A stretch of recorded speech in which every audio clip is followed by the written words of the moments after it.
Nesta gota de perdão, número 7, continuamos a falar sobre perdoar a si mesmo. Que o Espírito Santo ilumine, lhe dê a luz necessária para entender esse ponto e o maravilhoso perdão de Deus, que é a base de todo perdão. No Evangelho de João, capítulo 20, está escrito: mais uma vez, ele disse: paz seja com vocês. Assim como o Pai me enviou, eu os envio. Então soprou sobre eles e disse: recebam o Espírito Santo. Se vocês perdoarem os pecados de alguém, eles serão perdoados. Se não perdoarem, eles não serão perdoados. Veja que o Senhor, ao lhes dar o Espírito, fala de perdão. Precisamos contar com a ação do Espírito Santo nessa questão de perdão. O Espírito Santo nos revela a verdade que nos liberta. Muitas pessoas estão presas à mentira de que não é possível perdoar, ou carregando uma falsa culpa. A ação do Espírito Santo traz luz e liberta. A palavra de Deus nos afirma que tudo podemos através de Cristo que nos fortalece. Anos atrás fui procurado por um jovem que havia perdido o pai recentemente e se debatia com um sentimento de culpa. Quando o pai era vivo, eles tiveram uma discussão e ele chegou a empurrar o pai para trás. Passado algum tempo, o pai adoeceu e veio a falecer. Como ele não havia pedido perdão ao pai, pelo empurrão sentia-se culpado. Eu o instruí a pedir perdão a Deus, dizendo que quando confessamos os nossos pecados a Deus, por causa do que Jesus fez, Deus nos perdoa. Mas ele ainda assim não ficou bem. Então fiz uma pergunta: se seu pai fosse vivo e você pedisse perdão a ele o perdoaria? Ele respondeu que tinha certeza de que o pai o perdoaria. Então falei que se ele tinha certeza de que disso, não precisava mais ter esse sentimento de culpa. Naquele momento, o Espírito Santo operou e ele ficou em paz, ficou bem. Esta é a ação do Espírito Santo.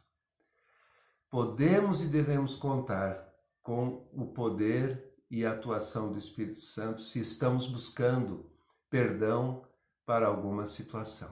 Seja sobre pedir, seja sobre liberar perdão para alguém e seja também sobre liberar perdão para si mesmo. Está escrito também no Evangelho de João que é obra do Espírito Santo convencer, capítulo 16, convencer-nos de pecado, mostrar que temos pecado, mas é também obra dele levar-nos a ver Jesus e como o seu sacrifício foi suficiente para perdão de todos os nossos pecados. Esse convencimento do Espírito Santo é momentâneo e tem o objetivo de levar-nos ao arrependimento e perdão dos pecados. E uma vez confessado o pecado, podemos ter certeza do perdão e ficar em paz. Deus perdoa e realmente esquece, no sentido de não usar mais aqueles pecados como uma acusação contra nós. Ele não exige nada mais do que a confissão dos pecados. Ele não nos castiga ou exige algum sacrifício extra para nos redimir dos pecados. Ele já aceitou o sacrifício do seu Filho unigênito e ficou satisfeito. Essa é a boa notícia do Evangelho. Isso se chama graça, favor imerecido de Deus. Jamais seremos merecedores. Na verdade, querer merecer o perdão de Deus é sinal de orgulho. Somos, por natureza, na verdade, merecedores do inferno e da condenação. Mas Deus é misericordioso e não nos dá o que merecemos, e é gracioso para nos dar o que não merecemos, no caso, o perdão e a salvação em Cristo Jesus. Pedro traiu Jesus, mas aceitou seu perdão e foi poderosamente usado nas mãos de Deus, com ousadia e confiança. Davi pecou gravemente, mas pediu perdão a Deus e foi restaurado. Entender a graça de Deus é aceitar o que não merecemos, mas parece mesmo uma coisa não muito justa.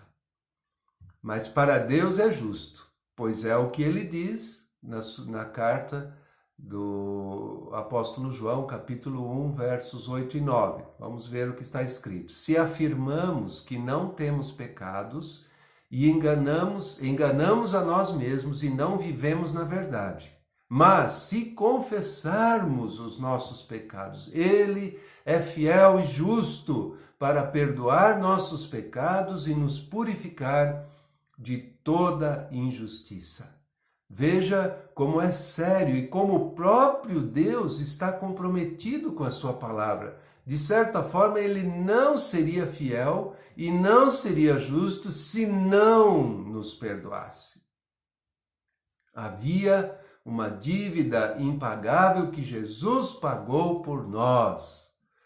Essa é a maravilhosa graça de Deus que salva pessoas miseráveis e não merecedoras como nós. Que coisa maravilhosa! O sangue de Jesus fez um trabalho maravilhoso, completo e perfeito. Deus não está mais à procura ou não está à procura de mais alguma coisa, de mais uma satisfação. Como o próprio Senhor disse, tudo está consumado.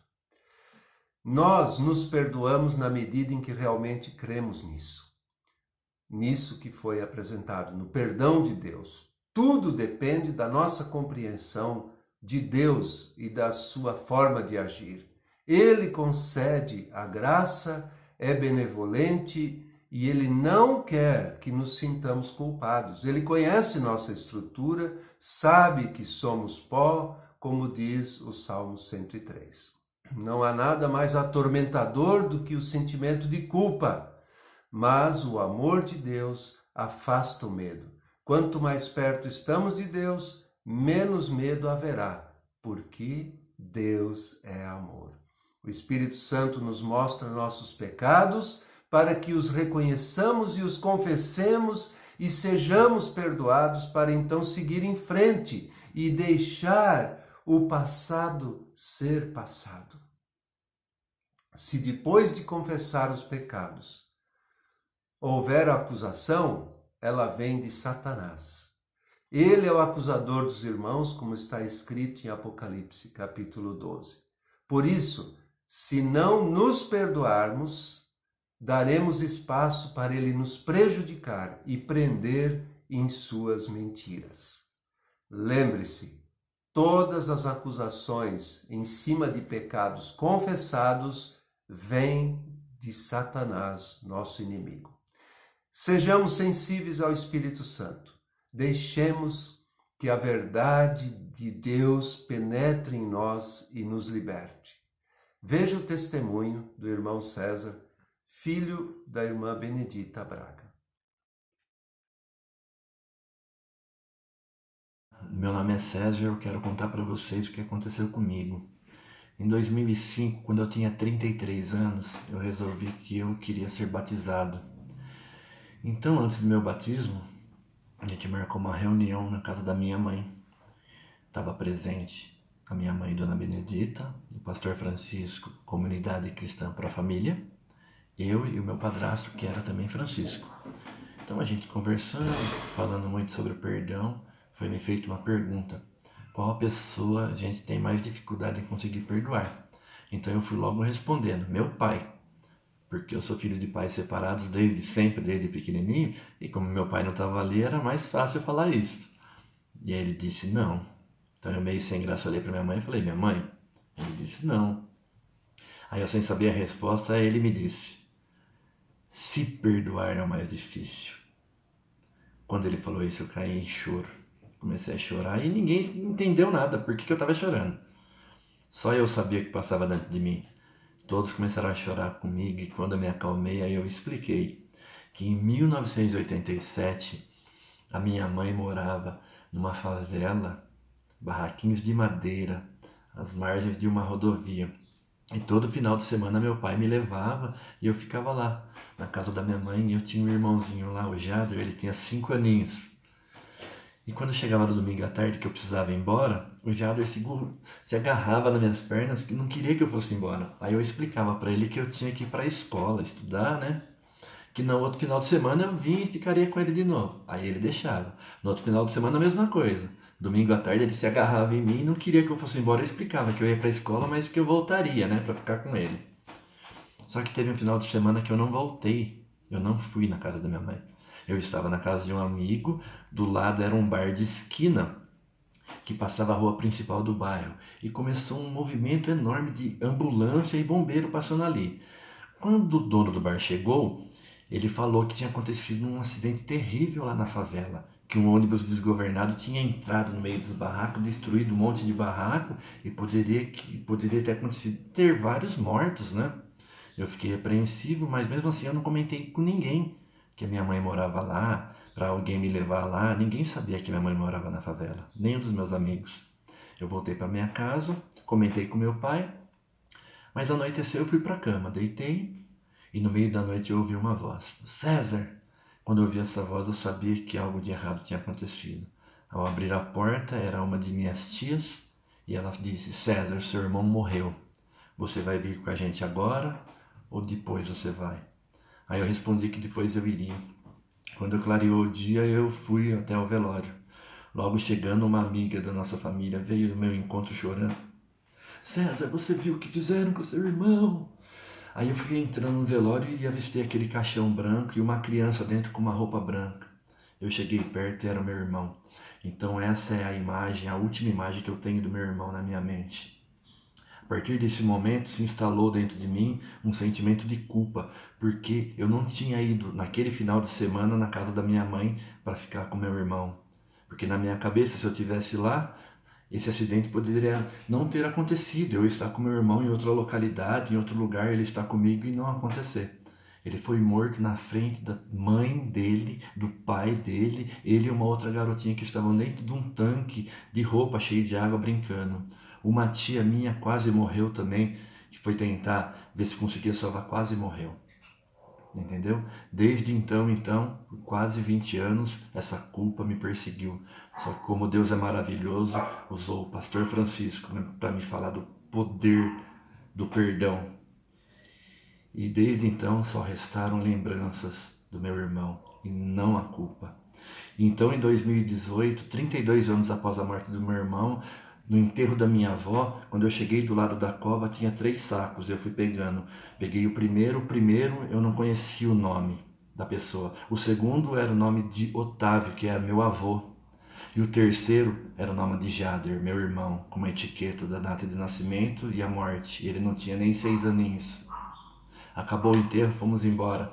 No outro dia, quando eu estava tomando banho, veio na minha mente: puxa vida, eu peguei os restos mortais do meu irmão na minha mão, mas nem por um segundo veio nada de culpa, nem um sentimento de culpa veio. A única coisa que veio foram as lembranças dele. Então, eu estava liberto daquilo. Então você aí, perdoa, se perdoe. Isso pode mudar a sua vida, como mudou a minha. Deus te abençoe.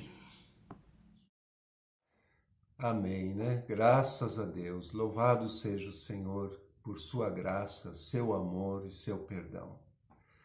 Alguém disse que as mãos do apóstolo Paulo estavam sujas de sangue dos primeiros mártires cristãos quando ele escreveu as mais belas palavras sobre o amor na carta, né, de 1 Coríntios capítulo 13. No entanto, ele entendeu o perdão de Deus e deixou o passado ser passado. Ele nos diz em Filipenses 3:13, na Bíblia Viva, diz o seguinte: não, caros irmãos, não sou ainda tudo quanto deveria ser, porém estou concentrando todas as minhas energias para insistir nessa única coisa, esquecendo o passado e aguardando esperançoso aquilo que está à frente. Esforço-me para chegar ao fim da corrida e receber o prêmio para o qual Deus está nos chamando no céu em Cristo Jesus. É claro que o apóstolo Paulo não está falando aqui só de perdão, mas o perdão pelo seu passado está incluído nas coisas que precisavam ficar para trás, para poderem seguir em frente para o alvo maior em Cristo Jesus. Não deixe o passado te prender mais. Deixe-o para trás. Deixe o passado ser passado. Perdoe aos outros e a você mesmo e deixe tudo para trás. Deixe o passado ser passado e permita Deus escrever uma nova história e devolver o que o gafanhoto roubou. Deixe Deus transformar em bem todo o mal que lhe aconteceu. Ele pode e Ele quer fazer isso. Deus te abençoe.